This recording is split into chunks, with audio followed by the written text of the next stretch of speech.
بالله من الشيطان الرجيم. بسم الله الرحمن الرحيم. الحمد لله والشكر لله. الحمد لله رب العالمين والعاقبة للمتقين والصلاة والسلام على سيدنا محمد طب الغوانيها وعافية الأبدان وشفائها ونور الأبصار وليائها وعلى آله وصحبه وسلم. أما بعد فقد قال الله تعالى في القرآن العظيم: خذ من أنبارهم صدقة تزكيهم تطهرهم وتزكيهم بها. قال نبينا صلى الله عليه وسلم: அருள்கந்து பொருள்கந்து அழியா மறைகந்து அகிலத்தை ஆட்சியாடுகிற இல்லாமல்ல அல்லாஹ் சுப்ஹானஹு வ தஆலா அவனுக்கு எல்லா புகழும் புகழ்ச்சிகளும் நிரப்பமாக நிலவட்டுமாக. சத்திய தூதர் கண்மணி நாயகம் ரசூலுல்லாஹி ஸல்லல்லாஹு அலைஹி வஸல்லம் அன்னவர்கள் மீது, அன்னவர்களின் குடும்பத்தார்கள், அன்னவர்களின் வாழ்க்கை வழிமுறைகள் தவறாது பின்பற்றி வாழ்ந்து சென்ற சத்திய சஹாபாக்கள், தாபிஈன்கள், தபா தாபிஈன்கள், சுஹதாக்கள், முத்தகீன்கள், அவுலியாக்கள், அன்பியாக்கள் மீது, குறிப்பாக இந்த சிறப்புமிக்க ஜும்ஆ மஜ்லிஸில் அமர்ந்திருக்கிற நாம் யாவர்கள் மீதும் மற்றும் இந்த ஜும்ஆ நேரத்தில் தங்கள் வேலைகளை எல்லாம் ஒதுக்கி வைத்துவிட்டு ஜும்ஆவுடைய பயானை கவனத்துடன் கேட்டுக் கொண்டிருக்கிற எனது வாசத்திற்குரிய தாய்மார்கள், சகோதரிகள், நண்பர்கள் மீது அல்லாஹ்வின் கருணையும் கண்மணி நாயகம் ரசூலுல்லாஹி ஸல்லல்லாஹு அலைஹி வஸல்லம் அன்னவர்களின் ஷஃபாஅத்தும் என்றென்றும் நிலவட்டுமாக. சங்கையில் சங்கைக்குரிய அல்லாஹ்வின் நல்லடியார்கள், அண்ணன் நபியின் ஷஃபாஅத்துக்குரியவர்கள், முலாத்தன வேர்களுக்கும் எனது இதை கனிந்த சலாமை இந்த நேரத்திலே நாம் சமர்ப்பணம் செய்து ஜும்ஆவுடைய உரையை ஆரம்பம் துவக்கம் செய்கிறோம். அஸ்ஸலாமு அலைக்கும் வரஹ்மத்துல்லாஹி வபரகாத்துஹு. கண்ணியத்திற்குரியவர்களே, ரமலானுடைய கடைசி நுனியின் அளவிலே நாம் இருந்து கொண்டிருக்கிறோம். ரமலானுடைய 10 முதல் 10 ரஹ்மத்தாகவும், இரண்டாவது 10 பாவமன்னிப்பாகவும், மூன்றாவது நரகத்தினுடைய விடுதலையாகவும், இந்த மூன்றாவது சிறப்புக்குரிய நாட்கள் எல்லாம் இருக்கிறது என்பதையெல்லாம் நாம் தெரிந்திருக்கிறோம். அதில் ஒன்று ஜகாத்தின் அழகிய வழிமுறையை இஸ்லாம் நமக்கு அழகான முறையிலே கற்றுத் தந்திருக்கிறது. ஒரு மனிதனிடத்தில் 85 கிராம் தங்கமும் 612 கிராம் வெள்ளி இருக்குமானால் அவன் மீது ஜக்காத்து கடமை என்ற தத்துவமான சட்டங்களை இஸ்லாம் நமக்கு அழகாக சொல்லித் தந்து கொண்டிருக்கிறது. உதாரணமாக, ஒரு மனிதனிடத்தில் 10 லட்சம் இருக்குமானால் 25,000 ரூபாய் அவன் மீது ஜக்காத்து கடமை என்பதை இஸ்லாம் நமக்கு அழகாக சொல்லித் தந்து கொண்டிருக்கிறது. எனவே இந்த ரமலானுடைய மாதத்தை நாம் பெற்றுக்கொண்டு கடைசியான காலகட்டத்தில் இருந்து கொண்டிருக்கிறோம். ஜக்காத்தை முறையாக கொடுக்கப்பட வேண்டும் என்று இஸ்லாம் சொல்லுகிறது. எனவே இந்த ஜக்காத்துடைய ஏழைக்குண்டான வரியை நாம் பெருநாள் தொழுவதற்கு முன்பாகவே அதனை கொடுத்து விட வேண்டும். அல்லாஹ் குர்ஆனிலே சொல்லுவான்: "خُذْ مِنْ أَمْوَالِهِمْ صَدَقَةً تُطَهِّرُهُمْ وَتُزَكِّيهِمْ" என்ற குர்ஆனுடைய வசனத்திலே அன்னர பெருமானார் ரசூலுல்லாஹி ஸல்லல்லாஹு அலைஹி வஸல்லம் அவர்களை பார்த்து அல்லாஹ் சொல்லுகிற ஒரு அழகான வார்த்தை என்னவென்றால், நபியே, நீங்கள் சென்று மக்களிடத்தில் அவருடைய பொருள்கள் வரியை வாங்கி ஏழை எளியோர்களுக்கு நீங்கள் கொடுத்துவிட்டு ஜக்காத் யாரிடத்தில் நீங்கள் வாங்கினீர்களோ அது ஜக்கீஹி அவரிடத்தில் சொல்லுங்கள், உங்களுடைய ஜக்காத் தூய்மையாகிவிட்டது, புனிதமாகிவிட்டது என்று நீங்கள் சொல்லுங்கள் என அல்லாஹ் திருமறையிலே சொல்லி காட்டுகின்ற ஒரு அற்புதமான வார்த்தையை பார்க்கிற பொழுது, ஜக்காத்து கொடுப்பதினால் 100% ஏழைகளுடைய வழியை கொடுப்பதினால் நாம் குறைத்து போவதில்லை, நமக்கு குறைக்க போவதும் இல்லை. மாறாக நமக்கு இருக்கின்ற பொருளாதாரம், நமக்கு இருக்கின்ற அந்த தங்கங்கள், அதுபோன்ற வெள்ளிகள் எல்லாம் நமக்கு தூய்மைப்படுத்தப்பட்டு நமக்கு அனுமதிக்கப்பட்டதாக ஹலாலாக ஆக்கப்பட்டதாக ஆகிவிடுகிறது என்று நபிகள் பெருமானார் ரசூலுல்லாஹி ஸல்லல்லாஹு அலைஹி வஸல்லம் அவர்கள் சொல்லி தந்திருக்கிறார்கள். அருமையான சகோதரர்களே, ஜக்காத் என்பது ஒரு ஏழைகளுடைய வரி. அதை நாம் கொடுக்கவில்லை என்று சொன்னால் நாம் மிகப்பெரிய நஷ்டவாளி, மிகப்பெரிய மோசடி. அல்லாஹ்வின் கட்டளை, அல்லாஹ் தூதருடைய கட்டளை எல்லாம் மறுத்தவராக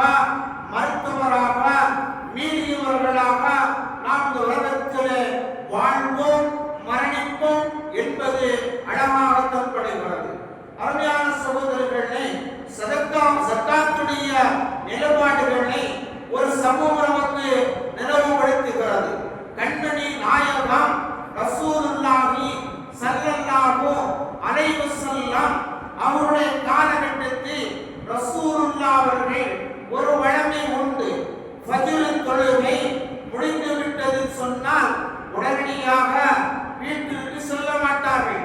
சஹாபாக்களை வைத்துக் கொண்டு, நபித்தோழர்களை வைத்துக் கொண்டு பெருமானார் ஸல்லல்லாஹு அலைஹி வஸல்லம் அவர்கள் ஆலோசனை மஷூரா செய்வது வழக்கம் என்பதை பார்க்க முடிகிறது. அன்புக்குரியவர்களே, அப்படி மஷூரா செய்கிற பொழுது, ஒரு ஆலோசனை செய்கிற பொழுது, ஒரு சஹாபி அந்த சபையிலே, அந்த அவையிலே இருப்பதில்லை. பெருமானார் ஸல்லல்லாஹு அலைஹி வஸல்லம் அவர்கள் ஒரு நாள் எழுந்து சென்ற சலபா என்று சொல்லக்கூடிய சஹாபியை பற்றி நபி ஸல்லல்லாஹு அலைஹி வஸல்லம் அவர்கள் சஹாபாக்களிடத்திலே, நபி தோழரிடத்திலே கேட்கிறார்கள், இந்த தோழர் ஏன் இருக்காமல் செல்கிறார், என்ன காரணம், அதற்குண்டான விடை என்ன என்பதை எல்லாம் பெருமானார் ஸல்லல்லாஹு அலைஹி வஸல்லம் அவர்கள் கேட்கப்பட்டு அவருடைய நிலைப்பாடுகளை சஹாபாக்கள் சொல்ல, பெருமானார் ரசூலுல்லாஹி ஸல்லல்லாஹு அலைஹி வஸல்லம் அவர்கள் அந்த சஹாபியை வரவழைத்து அழைக்கப்பட்டு பெருமானார் ஸல்லல்லாஹு அலைஹி வஸல்லம் அவர்கள் அவருடைய சூழ்நிலை என்ன, எதற்காக நீங்கள் இந்த மஷூராவில் ஆலோசனையில் இருக்காமல் செல்வதற்குண்டான காரணம் என்ன என்பதையெல்லாம் பெருமானார் அவர்கள் கேட்டார்கள். கேட்ட பொழுது அந்த சலபா என்று சொல்லக்கூடிய சஹாபி அண்ணன் பெருமானார் ரசூலுல்லாஹி ஸல்லல்லாஹு அலைஹி வஸல்லம் அவரிடத்திலே சொன்னார்கள், யா ரசூலல்லாஹ், அல்லாஹ்வின் தூதரே, கண்மணி நாயகம் ஸல்லல்லாஹு அலைஹி வஸல்லம் அவர்களே, நான் ஏழ்மை வறுமையில் கஷ்டத்தில் வாழ்ந்து கொண்டிருக்கிறேன் யா ரசூலல்லாஹ்.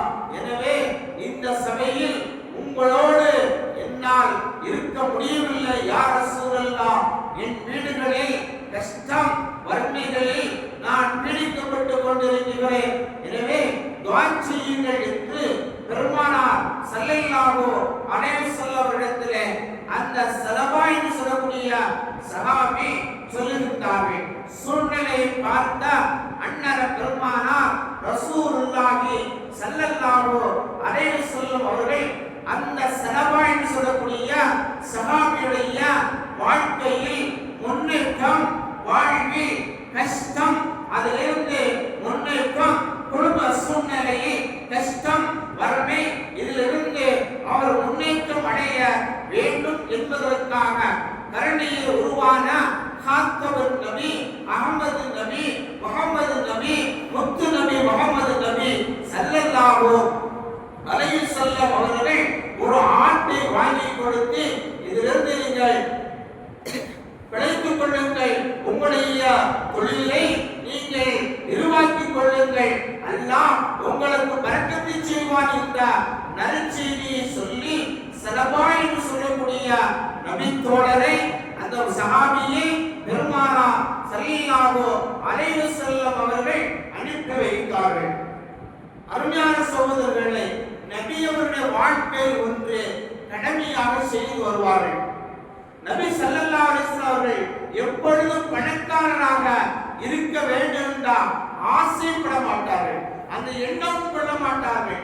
எனவே பெருமானார் ஸல்லல்லாஹு அலைஹி வஸல்லம் அவர்கள் துஆ செய்கிற போதெல்லாம் அவர்கள் கேட்பார்களா, இறைவா, நான் ஏழையாகவே பிறந்தேன், ஏழையாகவே வாழ வேண்டும், ஏழையாகவே நான் மரணிக்க வேண்டும், என்னை செல்வத்தின் நிலையிலே ஆக்கி விடாது என்று பெருமானார் ஸல்லல்லாஹு அலைஹி வஸல்லம் அவர்கள் துஆ செய்வது வழக்கமாக இருந்திருக்கிறது.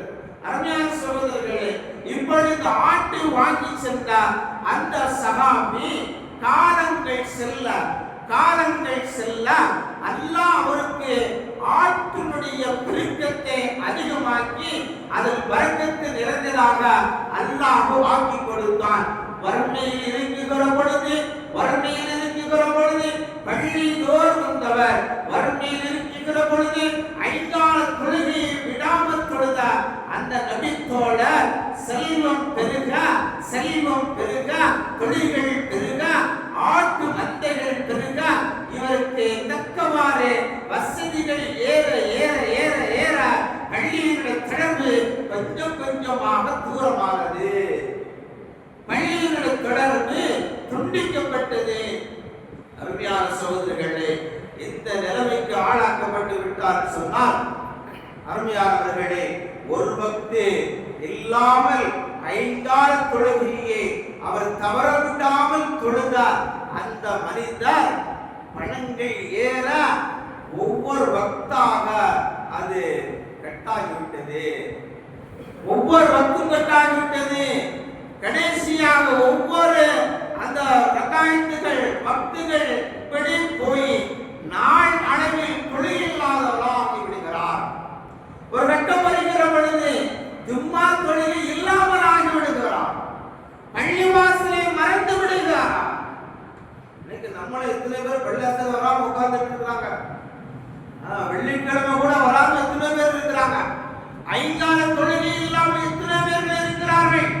அதுபோல சில பேர்கள் பார்க்கிறோம், சில மகல்லாவுல பெருநாள் தொழிலுக்கு கூட வராம நிறைய பேர் இருக்கிறாங்க. அல்லாஹ் பாதுகாக்கப்படும். அல்லாஹ் சொல்லி இதை விட ஒரு மோசமான செய்தி தெரியுமா? யாரை பார்த்தால் முஹப்பத்தா சலாத்துடைய பழக்கம் கூட நிறைய பேர் இடத்துல இல்லை. 70% மாதிரி இல்லை, சிறுவரிடத்தில் இல்லை, பெரியவரிடத்தில் இல்லை. சகோதரர்களே, ஆர்வத்தினுடைய பரக்கத்தே இல்லாமல் இருந்து கொண்டிருக்கிறது. ஆனா நம்ம இப்ப யார் பார்த்தாலும் அவங்க சொல்லுதான் நினைக்கியா, முந்தைய நசாமனது நம்மளை பார்த்தா படிச்சுக்கிறோம் அப்படின்னு. அருமையான சகோதரர்களே, பழக்க வழக்கங்கள் மாற்றமாக காணப்படுகிறது. ஒரு கட்டம் வருகிற பொழுது பள்ளியை மறந்து, ஐந்தரை தொழுகையை மறந்து, ஜும்மா தொழுகையை மறந்து பள்ளிக்கே வராமல் இருந்த எந்த சஹாபி நபியிடத்திலே சென்று, நான் ஏழையாக இருக்கிறேன், வறுமையாக இருக்கிறேன், குடும்ப சூழல் கஷ்டமாக இருக்கிறது, எனக்கு துஆ செய்யுங்கள், எனக்கு உதவி புரியுங்கள் என்று எந்த சஹாபி சொன்னார்களோ அதே சஹாபியை பெருமானார் ஸல்லல்லாஹு அலைஹி வஸல்லம் அவர்கள் நலம் விசாரிக்கிறார்கள். அந்த சஹாபி எங்கே என்று சஹாபாக்களிடத்தில் கேட்டார்கள். ஸல்லல்லாஹு அலைஹி வஸல்லம் கேட்ட பொழுது சஹாபாக்கள் சொன்னார்கள், அவர் பள்ளிக்கு வருவதில்லை, தொழுகைக்கு வருவதில்லை, ஜும்மா தொழுகைக்கு வருவதில்லை, பள்ளியை மறந்து விட்டார் யா ரசூலல்லாஹ் என்று சஹாபாக்கள் சொன்னார்கள். ஜகாத்துடைய வரி வசூலிக்கப்படுகிற காலம் வருகிறது. பெருமானார் ஸல்லல்லாஹு அலைஹி வஸல்லம் அவர்கள் அந்த சஹாபியிடத்தில் சென்று ஜக்காத்துடைய வரியை கணக்கிட்டு நீங்கள் வாங்கி வாருங்கள் என்று சஹாபாக்களை அனுப்பி வைக்கிறார்கள். ஒரு விஷயத்து பாருங்க, நம்மளை தேடி ஒரு ஏழை வர்றான்னு சொன்னா முடிஞ்சா நம்மளால கொடுத்துடணும், இல்லைன்னா சில துவாட்சியங்கன்னு சொல்லிடணும். யாருக்கு மாதிரி பேசக்கூடாது. ஏழைகளுடைய மனதில் ஏழைகளுடைய கல்வி அல்லாஹ் ஒதுக்குகிறான், அதை விளைக்கிறோம். ஏழைகள் வீட்டை தேடி வருகிறார் சொன்னால் அது பறக்கத்திருக்கிறது, நமக்கு பறக்கத்திருக்கிறது. அன்புக்குரியவர்களே, இப்பொழுது பாருங்கள், அவரிடத்திலே செல்வங்களா இருக்கிறார். இடத்துல உடுத்த ஆடை இல்லை, ஒரு ஆடை இருக்கும், அதை மாற்றுவதற்கு மாற்று உடை இல்லை. அந்த நிலைமையில் இருந்த அந்த சஹாபி இவர்கள் சந்திக்க செல்கிறார்கள். பெரும் ஒரு ஆட்டு மந்தை, பெரும் செல்வந்தர். சஹாபாக்கள் கேட்டார்கள், அல்லாஹ்வின் தூதர் ஸல்லல்லாஹு அலைஹி வஸல்லம் அவர்கள் உங்களிடத்தில் ஜகாத் வரியை வாங்க சொன்னார்கள், கணக்கிட்டு பங்கிட்டு அதை வாங்க சொன்னார்கள் சொன்ன பொழுது அதே நாவு, எந்த நாவு ரசூலுல்லாஹ்விடத்தில் ஏழுமா இருக்குன்னு சொல்லிச்சோ அதே நாவு சொல்கிறது, நான் தரமாட்டேன் என்று. இதை உருவாக்க எவ்வளவு கஷ்டப்பட்டிருப்பேன் தெரியுமா? இந்த ஆடுகளை உருவாக்குவதற்கு, இந்த தொழிலை பெருக்குவதற்கு, இதை நான் மேம்பட்டு வருவதற்கு நான் எவ்வளவு சிரமத்தை அனுபவிச்சிருப்பேன், அதனால தரமாட்டேன் என்று அவர் மறுத்துவிட்டார். ஸல்லல்லாஹு அலைஹி வஸல்லம் சஹாபாக்கள் சொன்னார்கள், யா ரசூலல்லாஹ், நாங்கள் சொன்னது போல கேட்டோம், அவர் மறுத்து விட்டார் யா ரசூலல்லாஹ் என்று சொன்ன பொழுது அல்லாஹ் ரப்பல் ஆலமீனுடைய குர்ஆன் ஆயத்தை ஓதி சொன்னார்கள், அவருடைய ஜக்காத் பணம் இனி ஒருபோதும் பைத்துல் சேர்க்கப்படாது என்று சொன்னார்கள். காலங்கள் சென்றது. நபியுடைய மௌத்துக்கு பின்னால் அபூபக்கருடைய காலத்தும் உமர் கத்தாபுடைய காலத்திலும் அவர் ஜக்காத் கொண்டு வரப்பட்டது. ஜக்காத் கொண்டு வரப்பட்டது.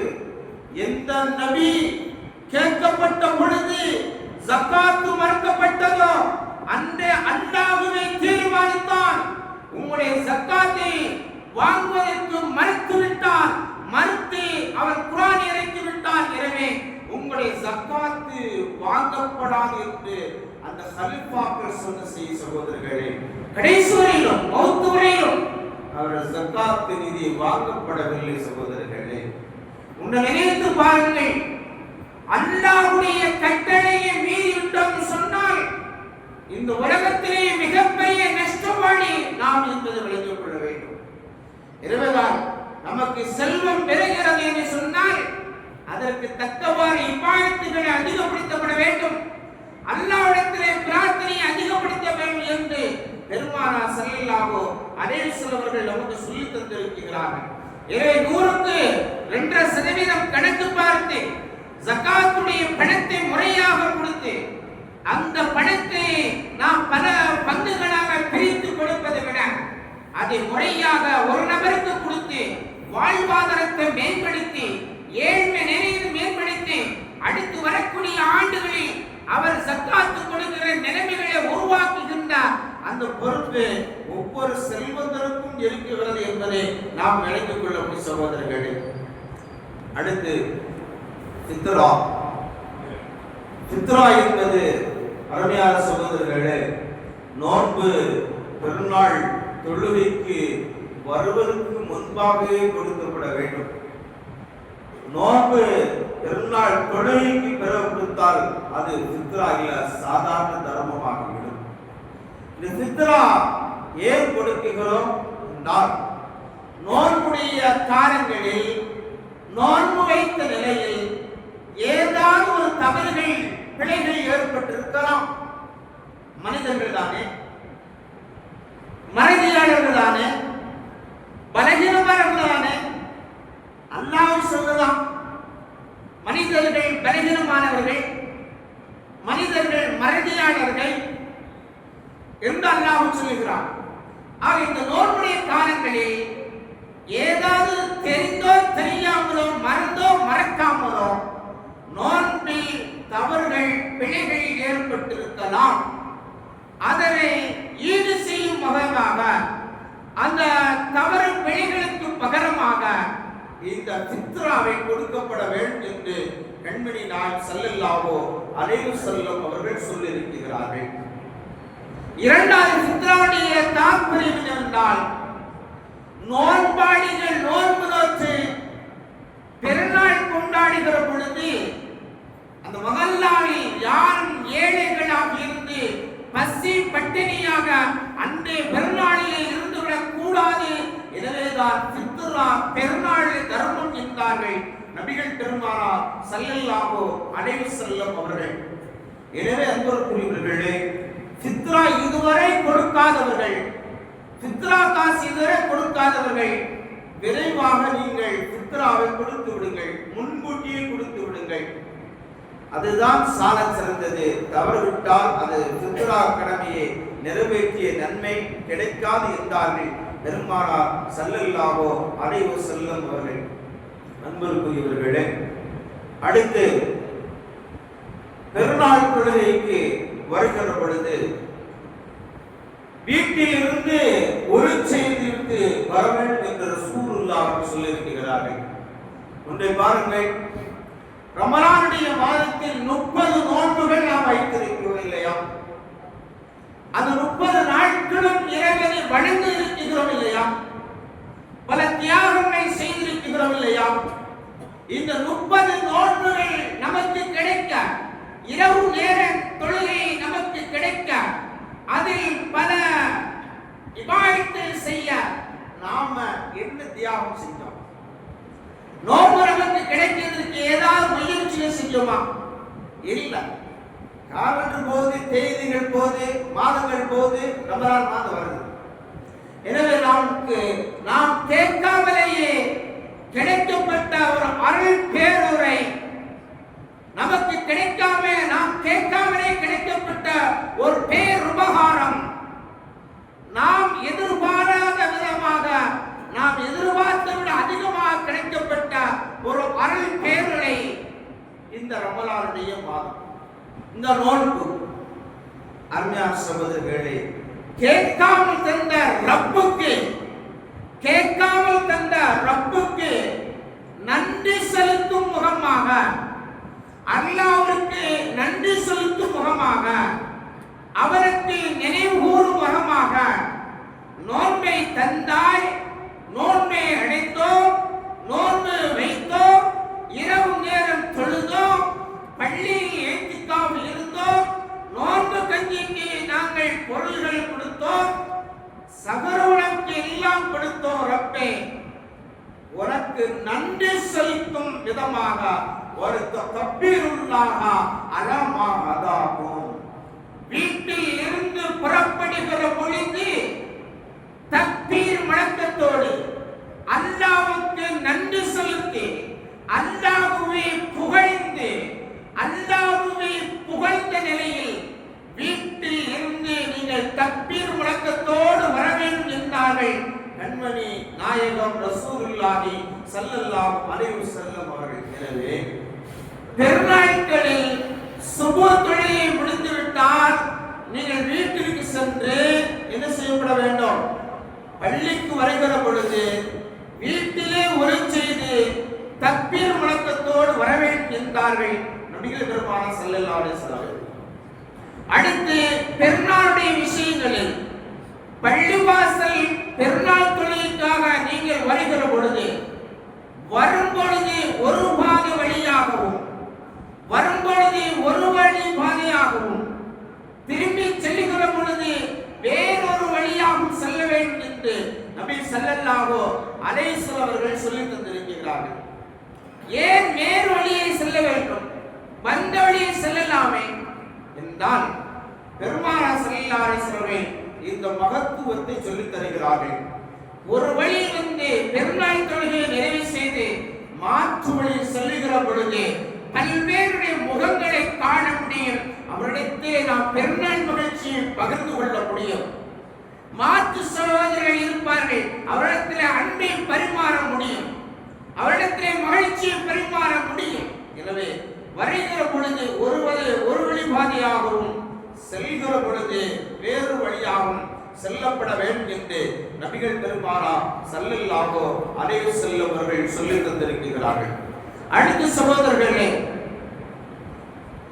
6 நோன்பு ஷவ்வால் பிறை 6 நோன்பு வைக்கப்பட வேண்டும் என்பதை நமக்கு ரசூலுல்லாஹ் அவர்கள் சொல்லித் தந்திருக்கிறார்கள். இந்த 6 நோன்புடைய சிறப்பு என்ன தெரியுமா? 6 நோன்புடைய சிறப்பு என்ன தெரியுமா? 6 நோன்பு ஷவ்வால் பிறை பெருநாள் தொழுகை ஒரு நாள் விட்டு அடுத்த நாள் தொடர்ச்சியாக 6 நோன்பு வைத்துக் கொள்ளலாம். அல்லது ஷவ்வால் பிறையில் ஏதாவது ஒரு நாட்கள் தொடர்ச்சியாக விடுபட்டு தொடர்ச்சியாக 6 நாட்கள் வைத்துக் கொள்ளலாம். ஆக இந்த 6 நோன்புடைய சிறப்பு என்னவென்றால், யார் இந்த ஷவ்வால் மாதத்தை அடைந்து கொண்டு 6 நோன்பை நம்முடைய வாழ்க்கையில் கடைபிடித்து வருகிறார்களோ அவர்கள் வாழ்நாள் முழுவதும் காலமெல்லாம் நோன்பு வைத்த நன்மையை பெற்றுக் கொள்வார்கள் என்று சொன்னார்கள் நபிகள் பெருமானார் ரசூலுல்லாஹி ஸல்லல்லாஹு அலைஹி வஸல்லம் அவர்கள். எனவே அன்புக்குரியவர்களே, இந்த ரமலானுடைய மாதம் முடியும் நேரம், முடியும் தருவாய் வந்துவிட்டது. அல்லாஹ்வின் மகத்துவத்தால், அல்லாஹ்வின் பேருதவியால் நோன்பை பெற்றோம், நோன்பை வைத்தோம், அவன் தந்த ரஹ்மத்தை பெற்றோம், பாவ மன்னிப்பை பெற்றோம், ரஹ்மத்தின் விடுதலையும் பெற்றோம், ஃபித்ராவையும் கொடுத்து ரமலானுடைய மாதங்களில் வந்த எல்லா நற்பண்புகளையும் இறைவா நாங்கள் கடைசி வரை பெருநாள் தொழுகையில் கிடைக்கிற அருட்பெயர்களை ரப்பே எங்களுக்கு நீ தந்தல் உருவாயாக இந்த துஆக்களோடு. அருமையான சகோதரர்களே, பெருநாள் தொழுகை முடிவு செய்யப்பட்டிருக்கிறது.